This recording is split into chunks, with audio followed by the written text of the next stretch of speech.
It's the Next Semester podcast, and here on the show, we are all about connecting students to alumni to prepare them for their next semester. I am one of two hosts, Isaiah the Great, Isaiah the Friend, and today on the show, as always, we have my co-host, T. T, what's happening?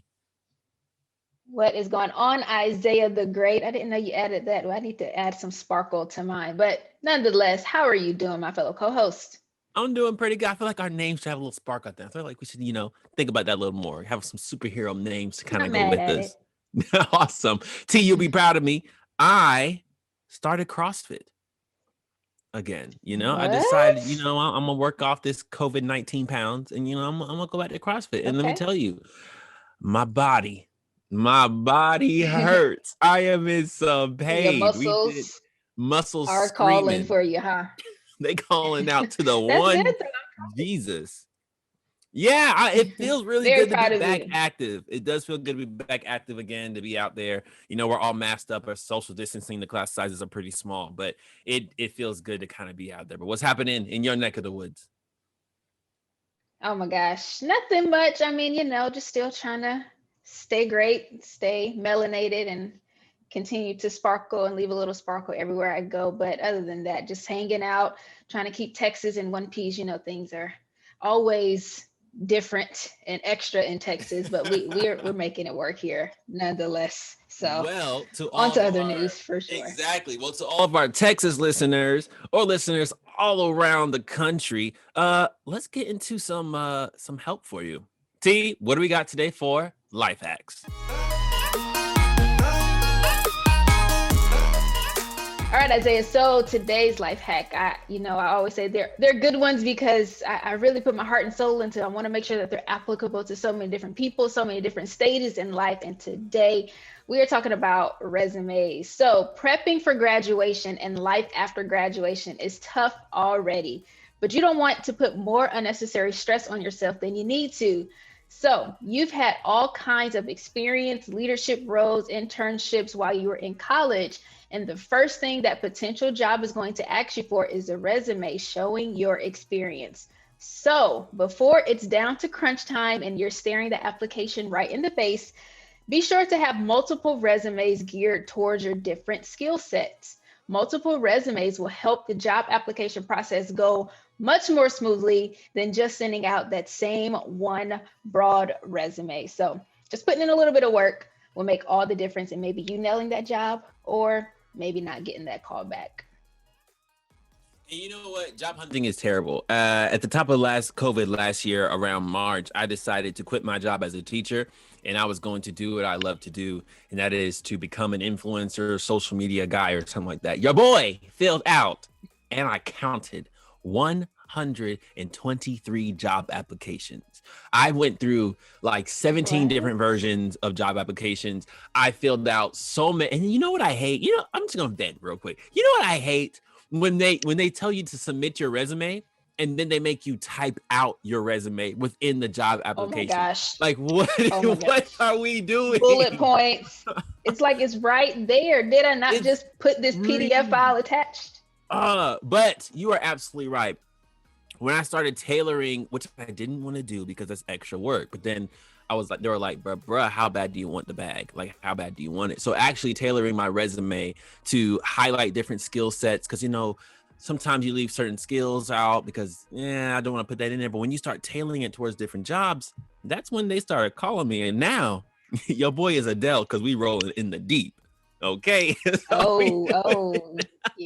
I feel you. I think this one hit home. I was sending out so many applications and I was like, why do I keep like taking something out of this one, adding something to this one? Why don't you just gear one to this is my skill set, another one to another skill set, and it makes it so much easier.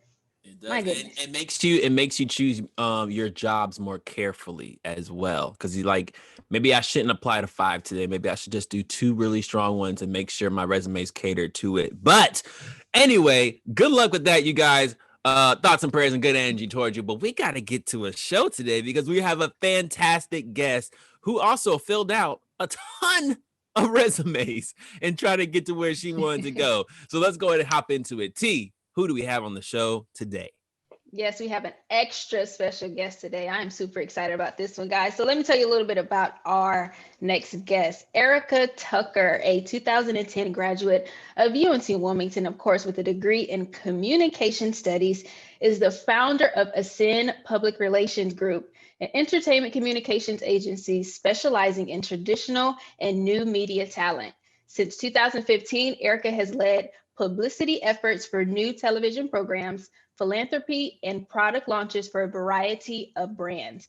A true Southern girl with a love for culture and storytelling, she has secured covers with the world's most prestigious publications. Ascend PR Group represents several television and film talent, as well as collaborations with brands and networks within entertainment, lifestyle, and technology. So, Erica Tucker, what an honor to have you Welcome to the on. show. Welcome to the podcast. Hello, my fellow UNC Wilmington alums. Hey fam, how y'all doing? Good to have We are you doing on the lovely. show today. I just gotta we're gonna take it all the way from the beginning. All right, we're gonna go back to the beginning because you seem to have a wonderful life. Your bio is absolutely fantastic. But I want to know, how did we get here? So take me back to freshman year. Was it at UNCW? You mean that like where I discovered like what I wanted to do, or like Yeah, we're talking freshman year of college. First uh, day, was publicist always what you wanted to get into? Was it Wilmington your first choice? Like, what was going on? Wilmington was not my first choice. I wanted to go to Hampton. That is a world of a difference. Huge difference. Let's just be honest.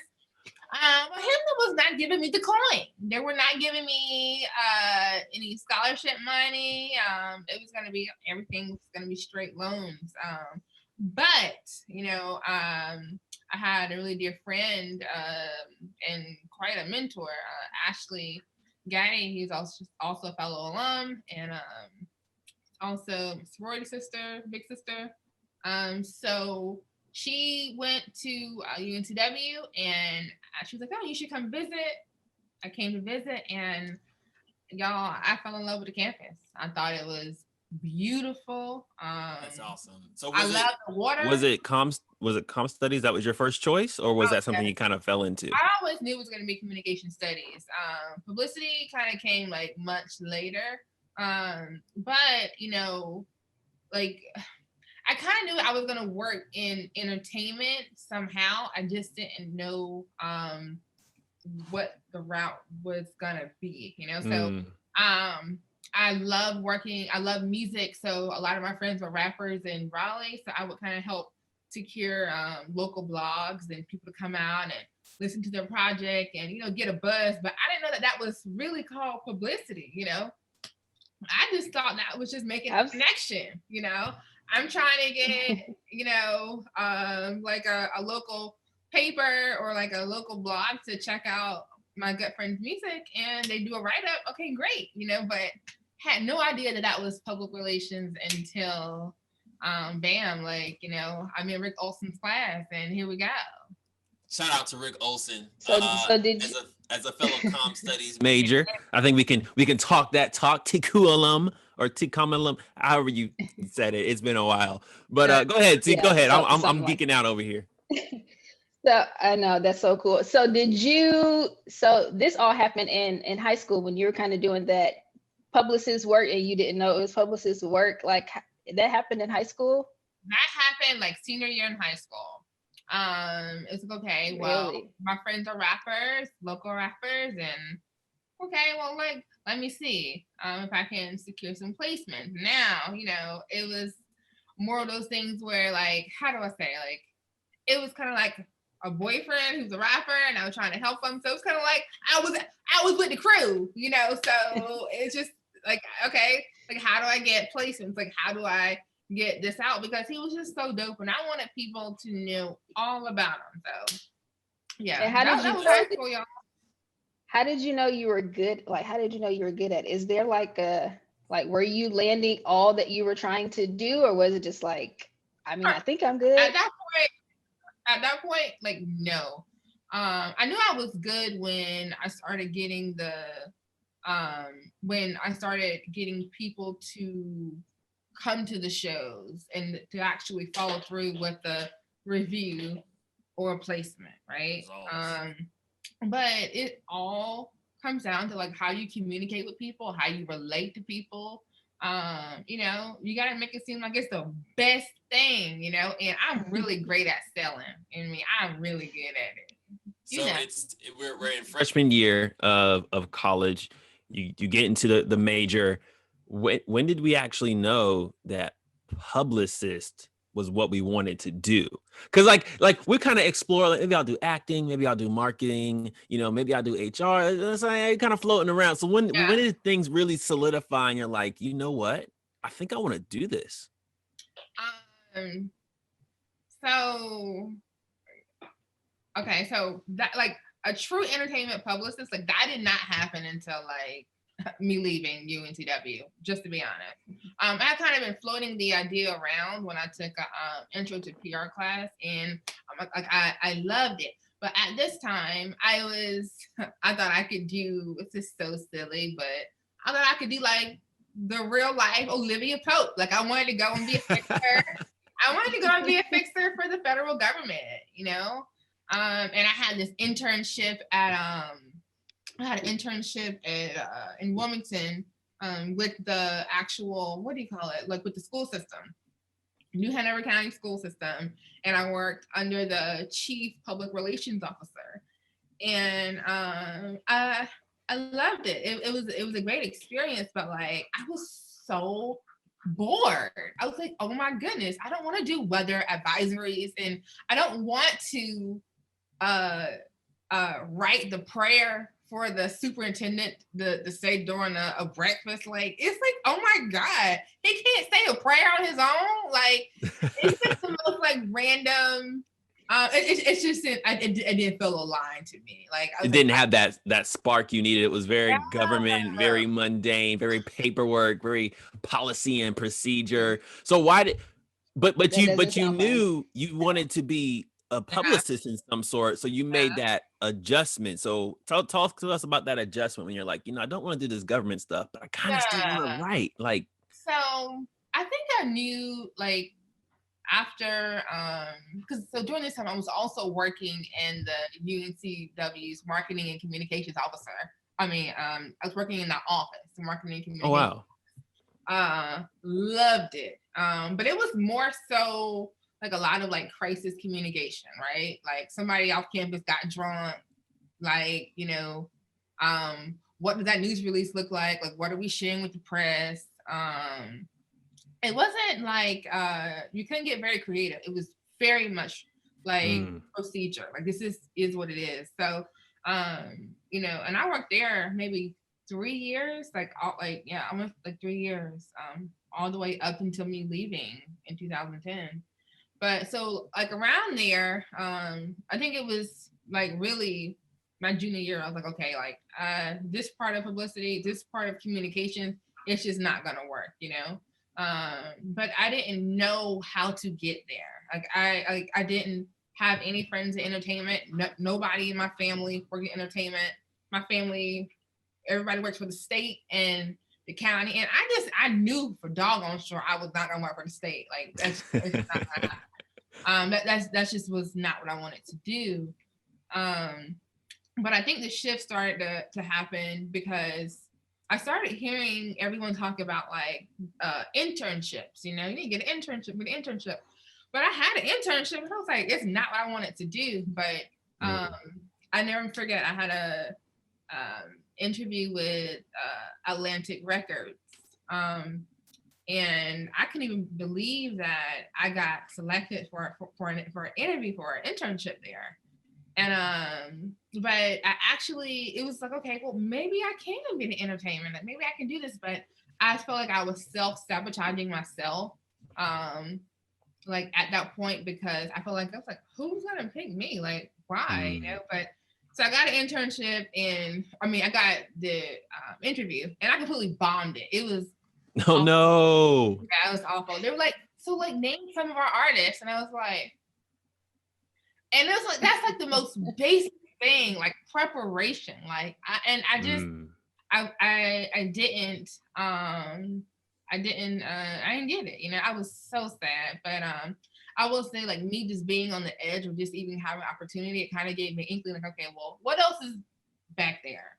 What else can I do? Did you So then, did you ever ask like any friends or any fellow classmates like what their paths were? And did you ever tell anybody what you were considering? Like, this is where I think I might want to go. Is that a good idea? You never like communicated or anything at all with any classmates about their goals and what you wanted to do as well, and just to kind of bounce it off of each other? yeah, I never bounced that idea. You know, I feel like I was at UNC Wilmington, I was very much in the mindset of like, you know, I was a student leader on campus, you know, like I hustled, I worked, and I really loved that world. And I don't know what in the world, but I thought higher education was gonna be for me. Like I thought I was gonna want to go in that path. So it was just like weird, you know. So I hung around friends who were in higher education, you know. So okay, you know. So there was somebody I can really talk to about entertainment publicity, you know. Like I don't know if Jennifer Chin is still at UNC Wilmington. Yep, she was there my year. Yeah, she was there. Okay. So like I never forget, like, you know, she had us draft like, yo, let's say we did like these case studies, and I love case studies. I'm a case study geek. I love data. I love to sort out how communication, you know, happens in the midst of a crisis. And she had us like draft like these statements about you know, Pepsi back in the day, like people were putting pills in it and pills and drugs like in like the actual things, and she's like dropped a statement. I was like, yes, I like this, because I love to diffuse the situation, and I love to figure out like, okay, like what kind of processes can we formulate from this, and like what is going to be our response to consumers. Like I was into it. So going back to your question, because I feel like I've gone in circles, T, but like honestly, no, and won't nobody I could talk to, and won't nobody in entertainment, PR. So like, no, the only people who I may have shared it with was my best friend who's at Elizabeth City State University and was really interested in securing like a job in like touring and managing musical artists. So that's it. It was nobody at UNCW that I could really even like talk to about it. Wow, man. So as we begin in, oh, sorry. Got you. Go ahead. Sorry. T. I know. I think it's so interesting. I think it's why we're both like jumping at the questions. But I'm the non-communication study major here, and I just feel like the major sounds so fun. I mean, just kind of what the snippets I feel like that was in my eyes, maybe not so much. But do you feel like for communication studies majors, did you feel like the process of going through kind of your classes helped in any way figure out what you wanted to do, or was that something that you literally had to find out on your own? Because I feel like it is kind of broad and a little general, but not really. So was there any way that you're able to find your path through your major, or did you have to kind of explore that on your own, what you want to do? I feel like UNCW, well, the comms department did a great job at letting students know the multiple careers that were available, you know, to them, and the preparation of things just building on top of each other. You know, there's like a capstone class, and there's like there's one class you need to take with I'm totally forgetting the class, but you know, everything kind of stacks on top of each other, you know. And it was really in a chronological order to prepare you for like those big moments, like the capstones and the doggone like discussion-based classes, and like how you get in front of people and communicate, you know. So I think they did a great job with preparing us for what was to come, and everything that was available to us. Yeah. I honestly believe that. Yeah, as a comm study myself, I do agree with you. It is stack up. If you choose that path, you're gonna find everything you need in alignment to that path. but I was a little lazy. I didn't senior year came around and I was like, I have all these skills, I have all these things, but I don't really know where I'm going. How was that senior year experience for you? Did you know where you were going? Did you know what was getting ready to happen next there's no semester, it's life after this. So what happened next? That's a really good question. Senior year, I was so scared. I was scared because I did not know what was coming next, y'all. Like, I didn't know, but there was also so many like external factors that I was, balanced, like just trying to balance, being a senior year and, trying to hold on to love and like figuring out where he gonna be and then like where you want to be and, like just so stupid, So I was dealing with that, but then also trying to sort out like what was gonna make me happy. Having to go back home. I had to go back home to kind of regroup and figure out like what that next step was going to be. And the next step was god awful. Like I had to get a job just to have a job. But it was honestly the best thing that happened because it pushed me out of my comfort zone, and it just made me hustle, like to get the heck up out of Raleigh. Wow. So you're saying, so senior year, we knew what field we wanted to go in, but we didn't have too many options. Like what was the holdup? The holdup was me being I don't think I was lazy. I just was not vibing with any of the jobs that were available. Like I did not want, like I was applying for jobs at Duke, and I think I applied at Caterpillar, and I applied at NC State, and I applied at like BB&T, like in very comms sectors. Right. What was our first job out of college? I worked at an insurance company, Farm Bureau. Absolutely despised it. It was the worst. It was the worst job of my life. Like, and I worked at the movie theaters, Carmack Cinemas, and loved it. I hated Farm Bureau. The culture was I hope there's no Farm Bureau listening right now. I hope not sponsored. I hope y'all are listening and taking notes about the awful work environment that they fostered. But it just showed me that like that just wasn't for me. Like that wasn't gonna be my path. The first job was just awful. And I did not want to be there. But and I think too, that could be really depressing and really, really sad. I did the same thing. My first job was a teacher at some backwater school, and I hated it.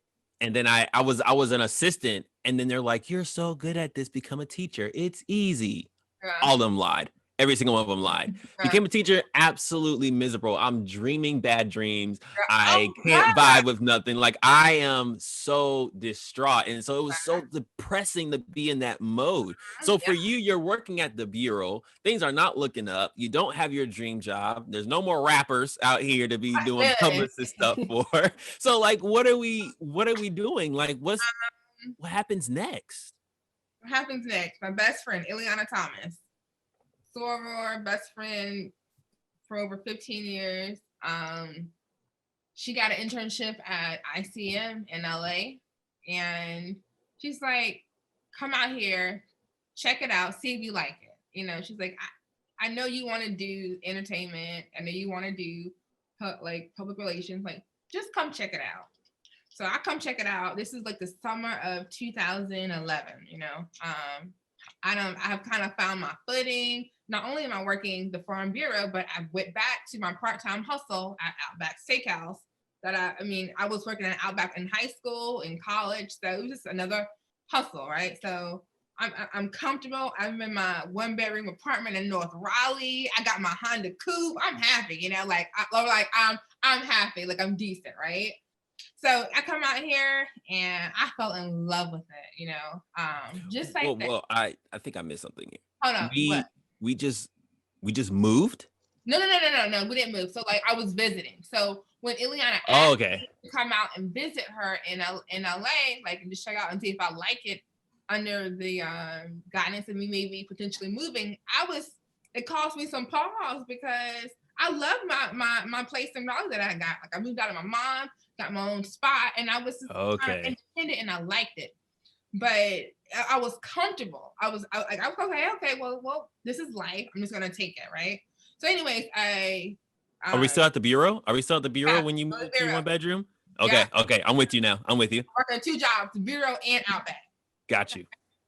So I go visit her in LA, summer 2011, and I loved it. Come out here to visit just for maybe 4 days. Like she takes me to all her fancy lunches with agents and managers and introduces me to people who are like really mentors now, you know, to me. Folks who have definitely stepped in and helped me in like so many ways. So I come out here, I love it, and I'm like, okay, bet a year next summer I'm moving out here. I make my mind. I'm not renewing my lease. Cool. I come back and that was it. Everybody thought I was crazy. Chasing those LA dreams, those Hollywood dreams. Hollywood dreams. She saw the stars. She saw the stars. I saw the stars. I saw a new way of life, a new way of thinking, and I was like, okay, I don't want to do this, you know, like. But everybody in my family, nobody has moved. Nobody has got up and said, all right, I'm out, you know? So everybody thought I was crazy, y'all. They thought I was crazy for leaving my good job at the bureau. Oh my gosh. So we moved. We're about to move, right? Because we just visited best friend. Yeah. We're back home. I'm packing up, y'all. I'm out of here. I'm chasing my dreams in LA. I really want to know what happens next. But before we do, it's time for a study break.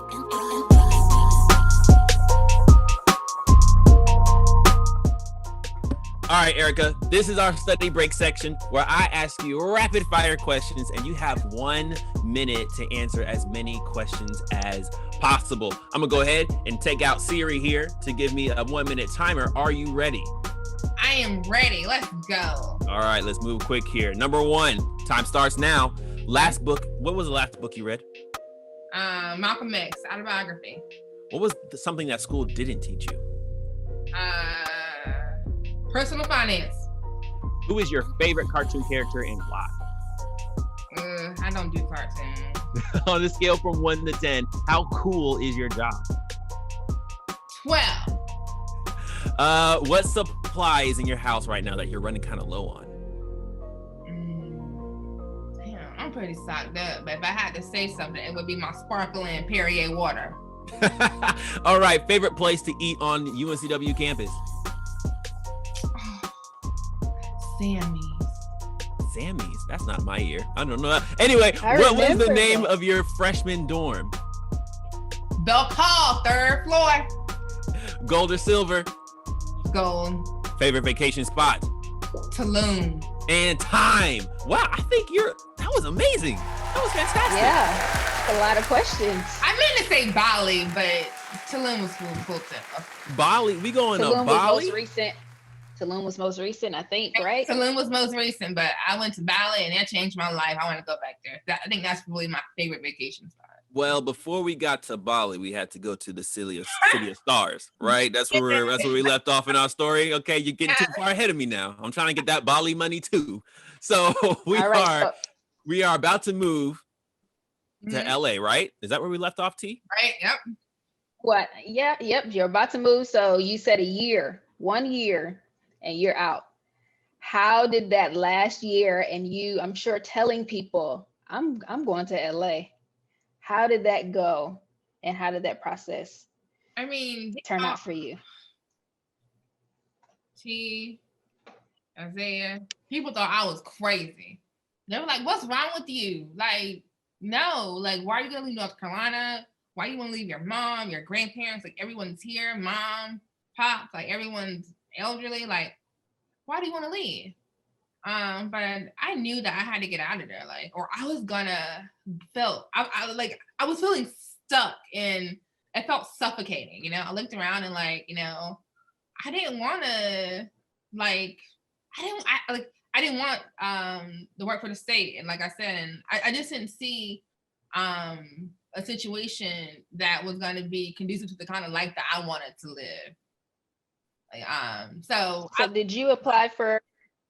Were you applying for jobs? Like, what type of jobs were you applying for? Or did you wait to LA? Oh my goodness! So LA is really weird. Like, you got to be here to apply for the jobs, because if they call you, you need to be here to come. Like when they say so.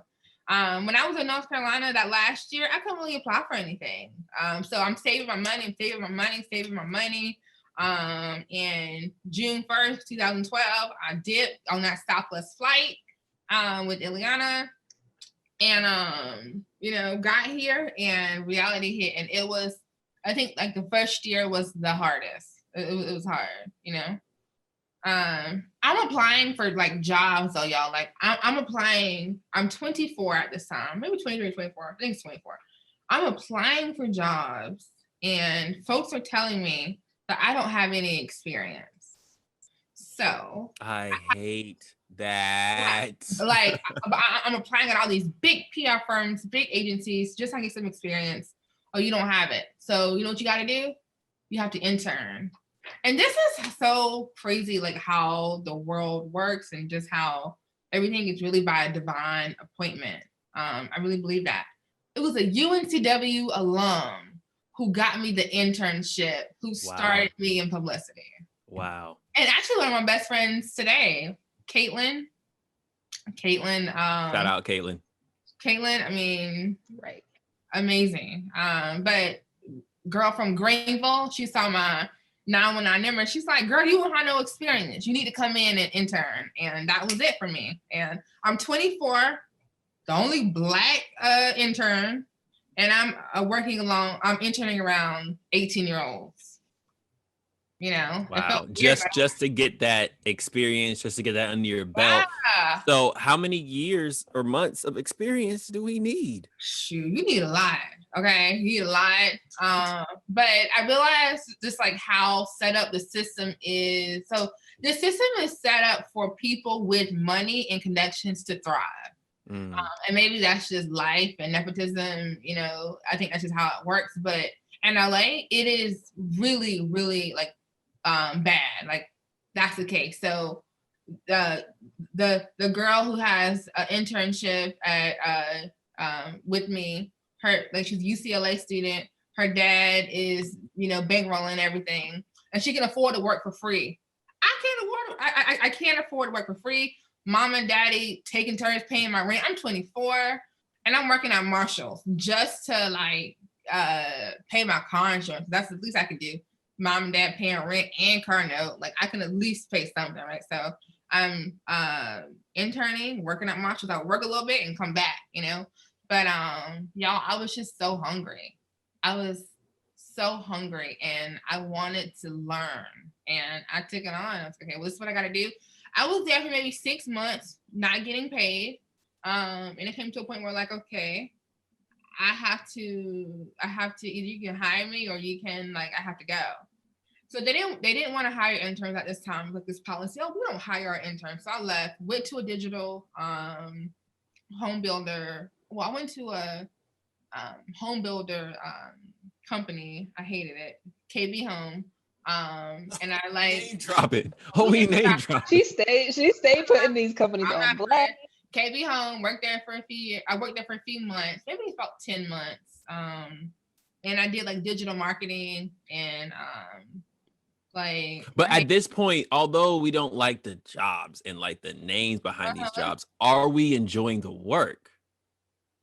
No, I'm not enjoying the work, but I am enjoying learning the systems behind digital marketing. Like I'm learning how everything works. I'm learning how backing of a website works and plugins and all that crap. Like no, I didn't learn that as a comm studies major. So yeah, it seems like in your story there are so many stepping stones that took a while to get there. T. Yeah. I feel like we're going to go back just a titch because you get there and you have to apply for these jobs. You have this vision.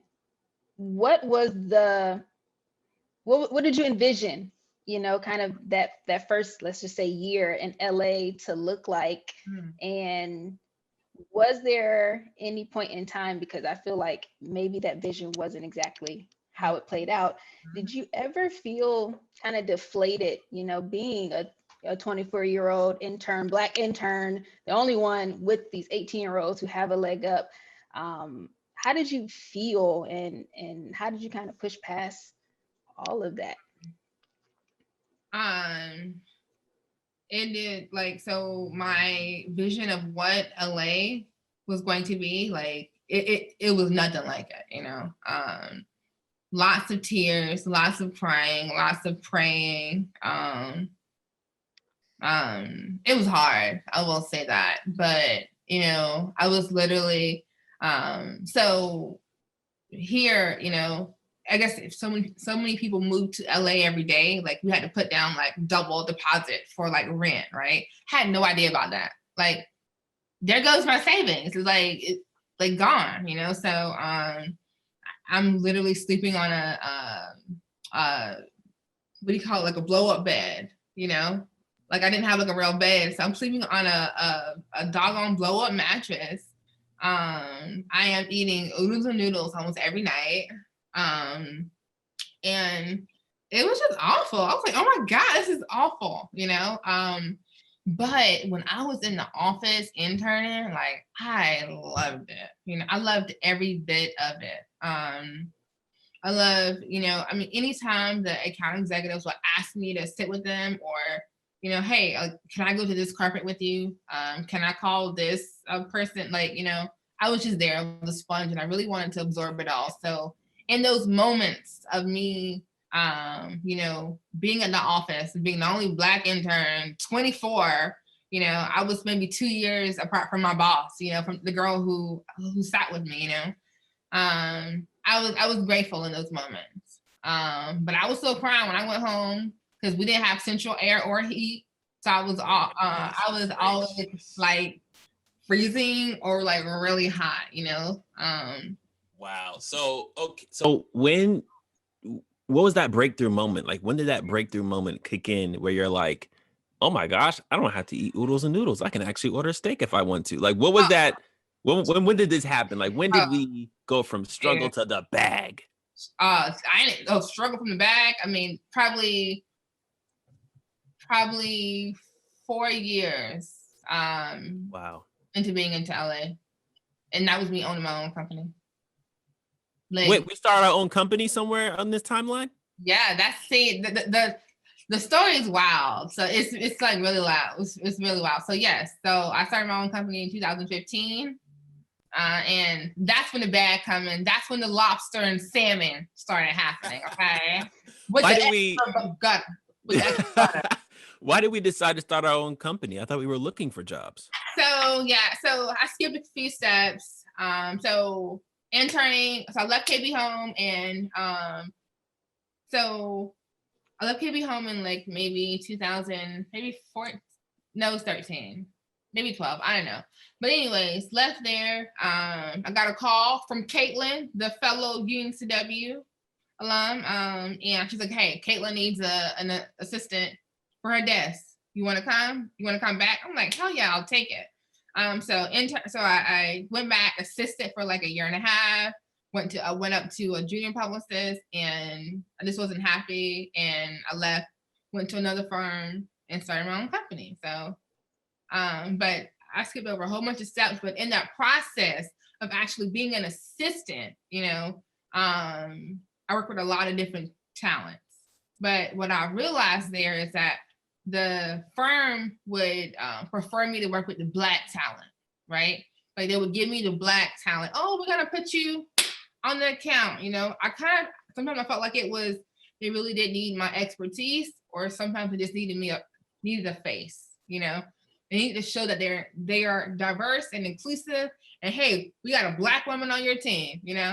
But that's not at all what happen or how it plays out when the clients are not in the office, so it was there that I learned, and I love, like I figured out that like I could really, really do a great job for Black talent, because I knew how my counterparts were pitching them and what they really thought. Wow. So you found yourself in that kind of Mhm. niche market, untapped. Yeah, I guess you can say that, untapped, but it's just another way of servicing and communicating, with Black talent, and bridging talent. Like I knew what had to be done, and I knew how to do it, and I am relentless, so I'm gonna always figure it out. So when did you think, at what point did you think I could actually do something on my own? Because that's not an everyday thought for a lot of people. Are fine with like, let me work for somebody, keep rocking out until forever. But you decided to take another leap and open your own business. Mhm. When did that thought come in? I was kind of pushed into it, y'all, to be honest. I never wanted to own my own business. I want to collect my 401k like everybody else, and punch in, punch out. It didn't happen that way.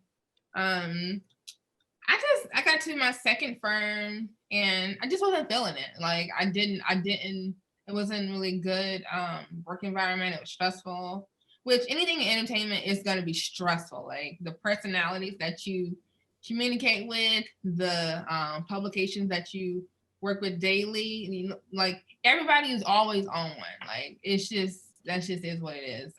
It's always, people are literally like fighting for their jobs, and sometimes it can get kind of nasty. So I got pushed into it, so I just wasn't happy. So I left the firm. But it was there that I started working with this young girl who was on this like breakout show, Blackish. And I knew exactly like what I could do. Like she came in for a meeting. I was like, oh, bet, like I can rock this account, I knew exactly. We were name dropping earlier. Exactly where she needs to go. It was Yara Shahidi. Oh my gosh. So I knew exactly like what I wanted to do with her, and the rest is history. Like I left and she's like, I'm coming too. I'm like, sis, wow. I'm like, but sis, I don't have anywhere to go. Like it's just me working out of my apartment that I'm sharing with two other people. Like this is it, and she believed in me, invested in me, and was like, okay, like, well, you're my person, and like let's go. And that was 2015.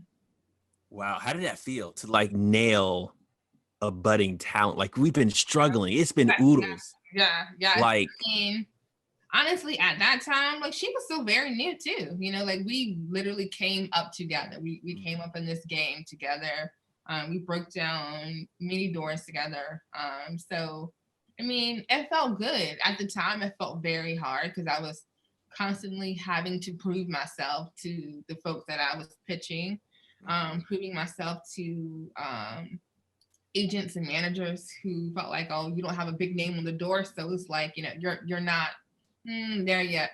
You're not valid yet. Oh, she's a Black publicist. Oh, we don't see a lot of those, so we don't know if this is just a fluke,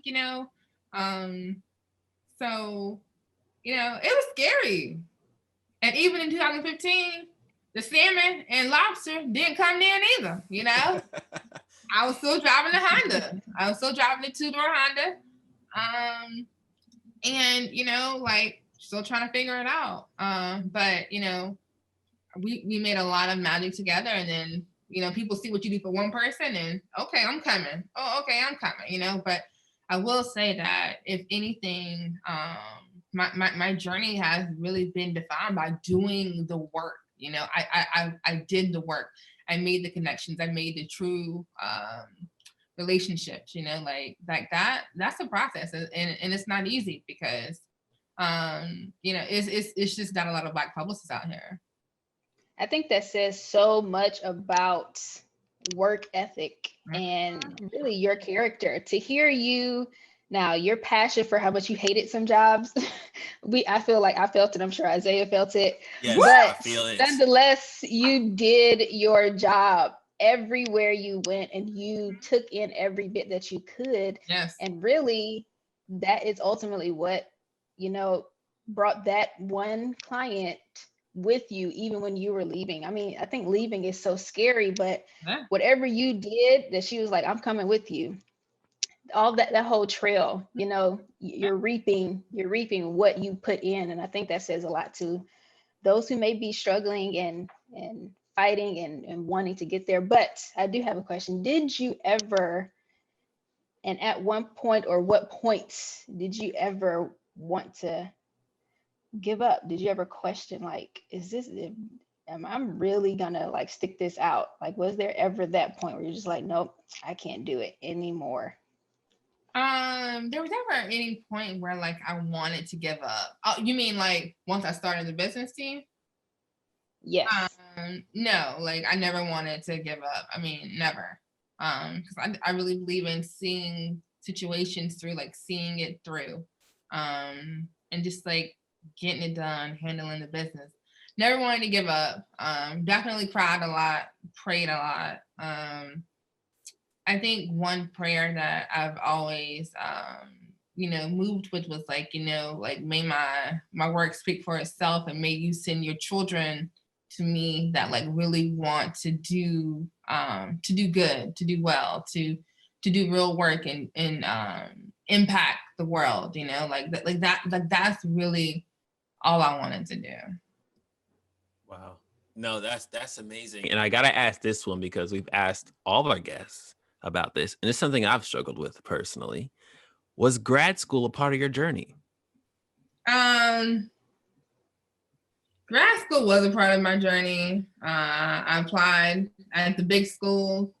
Didn't work out.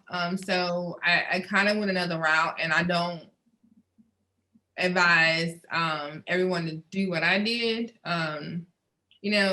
Do I think it's always necessary? Like, no, I don't need a master's to do what I do. It's all how you talk to people, how you communicate.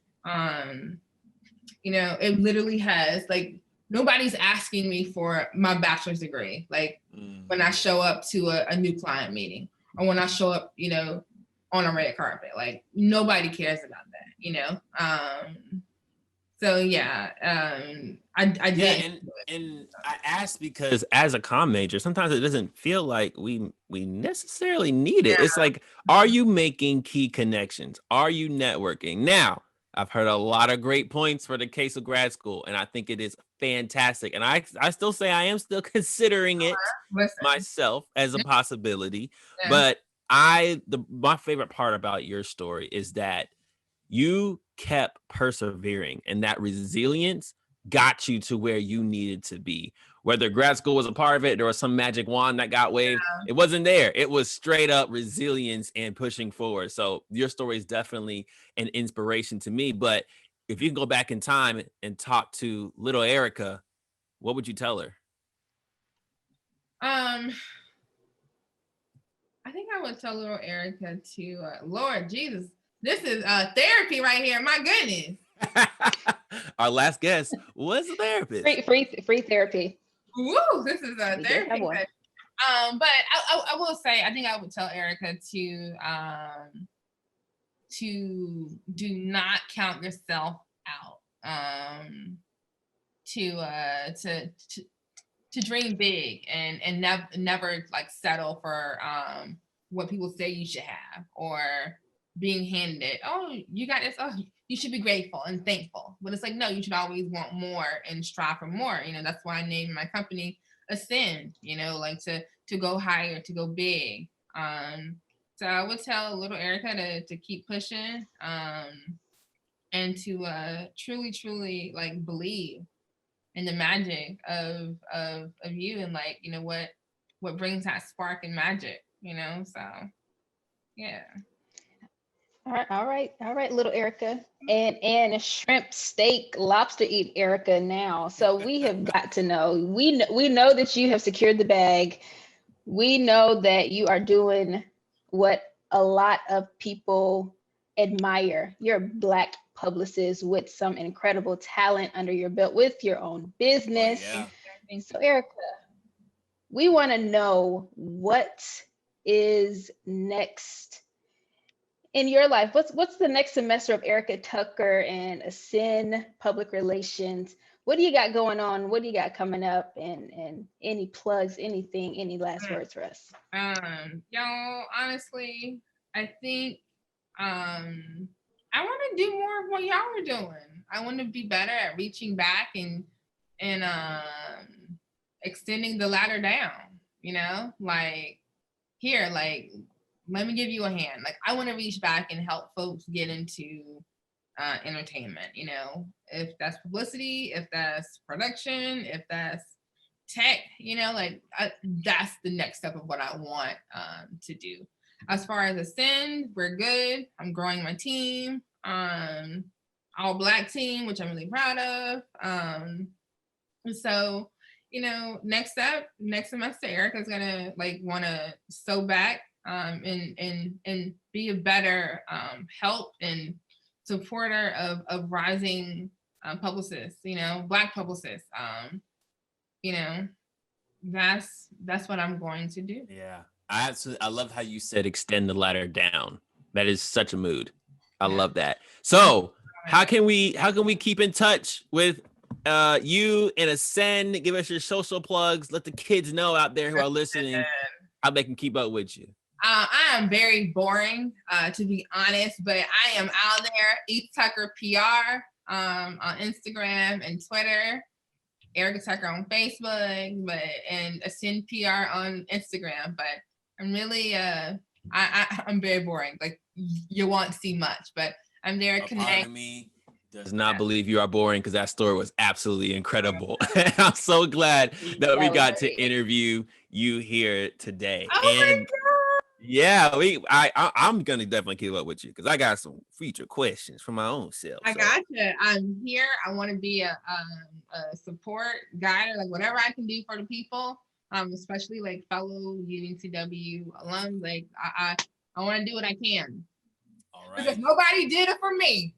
There you go. Extend that ladder down. Well, thank you so much, Erica, for coming on to the show. For everybody, look down below in the show notes to figure out how you can get connected with Erica and Ascend and keep going upwards. Maybe you'll meet those stars in LA. Thank you guys for listening. That's the bell. We'll see you guys next time. We did it. We did it, Joe.